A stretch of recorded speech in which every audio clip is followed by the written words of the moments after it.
Welcome back, traders. Second portion of our show, Market Movers. And why don't we start out with our original flash crash stock, Dennis Rambus.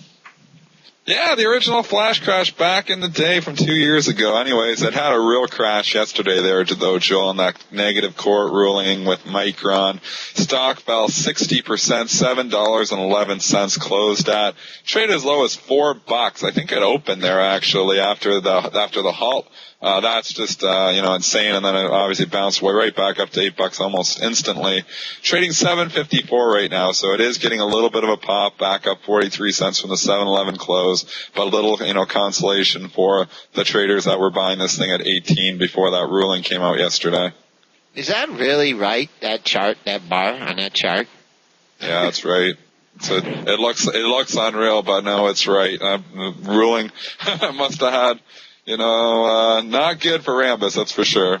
Okay, well, I do see there was a little more panic in Rambus this morning as it went down under that $6 level. Just hard to believe it. Hard to believe, but above $8, things really start to open up, and I'd keep an eye on this $4 where it traded very early this morning. And you know what, Dennis? Looks like there's some volume with that, too. Micron, we might as well just talk about it briefly as well. It's got the positive ruling against Rambus there yesterday, and it had a great pop. MU, the symbol on Micron, $6.74 closed yesterday, getting a little more lift today, up to $6.85 now. So, it's trading around $5.50, had that ruling, and it's really got a nice pop. Coming into a little bit of resistance here in the $7 area, but you never know, they could, be a 2-day mover here too, and the thing could continue its run. What do you think on Micron, Joel? I think we need to put on a Micron Rambus spread, and we'll short the Micron and buy the Rambus. But it looks like it's going to have some trouble here at the $7 level. I see a high right at 709 back on the September 20th of this year. Good resistance there. Above that, you also have a stopping point at the basically the 724 level.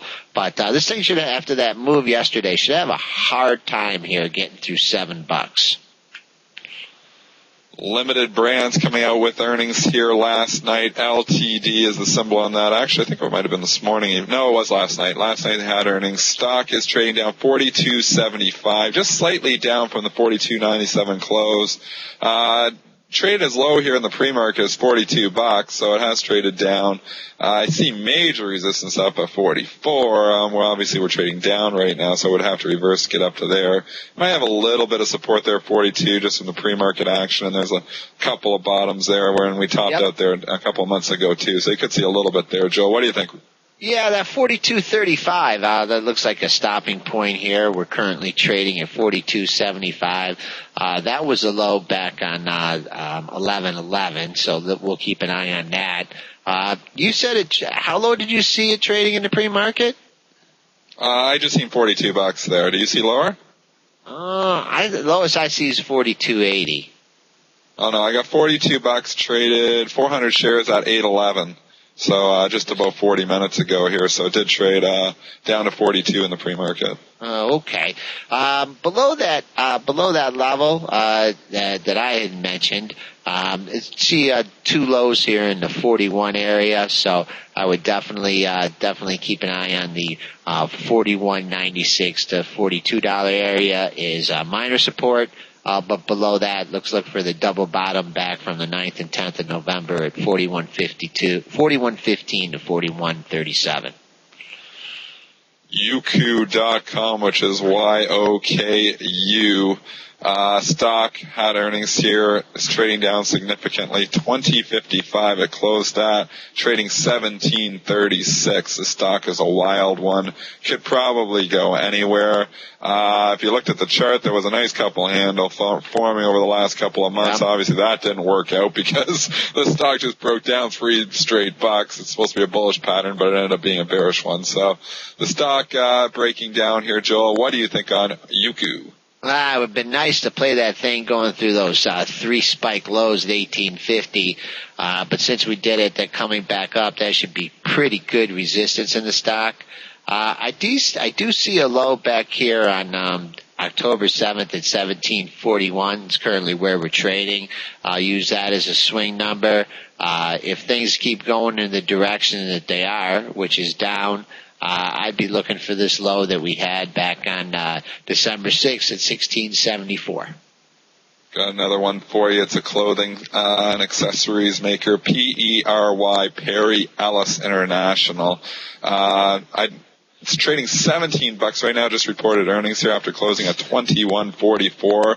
So PERY is absolutely getting killed here. I'm looking at the chart. It's 16.19 is that 52-week low. We're dangerously close to testing that, so that may come into play today. What a sell-off for this one, though, Joel. Wow.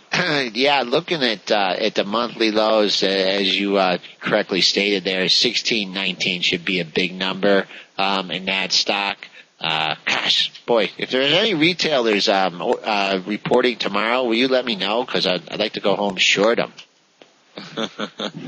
A couple other ones here we've got this morning. WSM, which is Williams-Sonoma, that report earnings as well. It's kind of trading flat here, 37.50.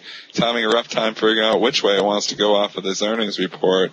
Chart here, looking, you could argue there's some support down here in the, 37 area, but that's sketchy support at best. What do you think on Williams-Sonoma, Joel? Yeah, I see that 37.08. That was a low back on November 11th, so that could be a stopping point. But they really don't like this earnings. This thing really goes in the soft mode.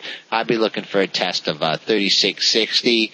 And then coming back up, this 37.42 close, 37.56 or 42 low and a 56 close. If it could turn around and hold that level, we might be able to challenge yesterday's high at 38.47. JM Smucker, which is symbol SJM, continuing the momentum from its sell-off there yesterday, cutting through the 75 support yesterday, closing at 73.18. No trades to report as of yet, but it's offered down 71.77. It seems there's sellers 71.78, 71.80. So there's some sellers in there. Looks like there's best bids down there at 69.99, which would coincide with that $70 old support area where we bounced off of in October. So maybe you find some support in that 70 area. Looks like that area could possibly come into play today as well, Joel. Yeah, 70.81 was the low back on October 6th, and then as you correctly stated there, the lows from the 4th and 5th of October are the 70 to 70.35 level. Here's a stock that not too long ago was knocking on the door of old-time highs, back up at 80.26. So sellers are, if the tide is turned in this stock, it could go down a ways, perhaps test the $60 level over the next few days. Just interesting note here. Microsoft, I just watched that flash crash right through. If you look at the prints there, Joel, from 850.17, just traded down to 25.5, immediately trading back up just on INET. So somebody swept the book out on INET, got some pretty ugly prints. It's just a lesson for our traders. You gotta watch when you're just using one exchange to send an order, because sometimes it can print right through, other exchanges. In a fragmented market structure like this, somebody, really got hurt there by selling this thing down as low as 25.50. Joe, you see those prints on Microsoft? Actually, Dennis, TradeStation did not pick it up. Really, at 850.17, we've got somebody came in to sell a bunch of on INET there. Sweeping the book down all the way to 25.50. So somebody really got a bad price of Microsoft. That's the fragmented market structure that we live in, though. It's, kind of sickening to say, you can sell a stock at 25.50 when there's a bid at 25.97. But, they wanted competition for the exchanges, and stuff like this happens. I don't think it's good for the little guy. It'd be better, obviously if they had to sweep out to those other exchanges as well. But, this ain't a market structure show, so I won't go too much into detail on that. We'll stick with the market movers here. Last one for you is GameStop, GME. Stock is trading up here, 23.10 after closing at 22.52. Same store sales were good on that one. Going out to the chart here, just bringing it up. GME, You've had that pretty good sell out there yesterday. We're bouncing off of that low 22 support area. Look, 24 was kind of the breakdown area. You wonder if that'll provide some resistance there, Joel. Yeah, just to correct, I did have those prints in Microsoft there. I just was looking at the wrong chart. So sorry about that, TradeStation. Got a gap to fill here in that GameStop. I mean, this stock has fallen off a cliff after trading over $26 a few days ago. Had a gap yesterday from 23.52 down to 26. So I think you're going to run into some problem there in that stock. Above that, things kind of open up to the 2-day high at 24.51. I don't see that coming into play though. Kind of a mixed market here. You see some stocks up, some stocks down. Some of your financials actually showing a little bit of relative strength. JP Morgan trading higher. Actually, AIG's trading higher. So there's a few. Morgan Stanley's trading up pretty good, 14.83. So some of your financials are relatively strong. Weakness, I'm seeing your retailers across the board look weak again, like Guess is trading down. Obviously, the few that we spoke about on the show just now. So that kind of looks like your weak sector overall to me. Anything you want to close with, Joel? Just interestingly, after that big range last night, we're trading right in the middle and trading hunch. So use those Globex highs and lows as good parameters. And that's our show for today. We'll be back with you tomorrow.